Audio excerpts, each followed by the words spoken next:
La seconde épître de Paul aux Corinthiens, chapitre 5. Nous savons en effet que si cette tente où nous habitons sur la terre est détruite, nous avons dans le ciel un édifice qui est l'ouvrage de Dieu, une demeure éternelle qui n'a pas été faite de main d'homme. Aussi nous gémissons dans cette tente, désirant revêtir notre domicile céleste, si du moins nous sommes trouvés vêtus et non pas nus.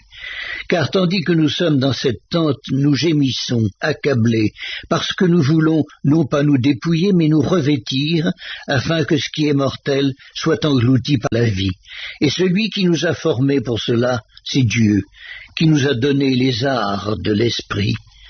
Nous sommes donc toujours pleins de confiance et nous savons qu'en demeurant dans ce corps, nous demeurons loin du Seigneur, car nous marchons par la foi et non par la vue. Nous sommes pleins de confiance et nous aimons mieux quitter ce corps et demeurer auprès du Seigneur. C'est pour cela aussi que nous nous efforçons de lui être agréables, soit que nous demeurions dans ce corps, soit que nous le quittions. Car il nous faut tous comparaître devant le tribunal de Christ, afin que chacun reçoive selon le bien ou le mal qu'il aura fait, étant dans son corps. Connaissant donc la crainte du Seigneur, nous cherchons à convaincre les hommes. Dieu nous connaît, et j'espère que dans vos consciences, vous nous connaissez aussi. Nous ne nous recommandons pas de nouveau nous-mêmes auprès de vous, mais nous vous donnons occasion de vous glorifier à notre sujet, afin que vous puissiez répondre à ceux qui tirent gloire de ce qui est dans les apparences et non dans le cœur.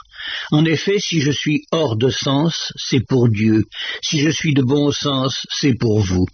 Car l'amour de Christ nous presse, parce que nous estimons que si un seul est mort pour tous, tous donc sont morts, et qu'il est mort pour tous afin que ceux qui vivent ne vivent plus pour eux-mêmes, mais pour celui qui est mort et ressuscité pour eux. Ainsi, dès maintenant, nous ne connaissons personne selon la chair, et si nous avons connu Christ selon la chair, maintenant nous ne le connaissons plus de cette manière. Si quelqu'un est en Christ, il est une nouvelle créature. Les choses anciennes sont passées. Voici, toutes choses sont devenues nouvelles. Et tout cela vient de Dieu qui nous a réconciliés avec lui par Christ et qui nous a donné le ministère de la réconciliation. Car Dieu était en Christ, réconciliant le monde avec lui-même, en n'imputant point aux hommes leurs offenses, et il a mis en nous la parole de la réconciliation. Nous faisons donc les fonctions d'ambassadeurs pour Christ, comme si Dieu exhortait par nous.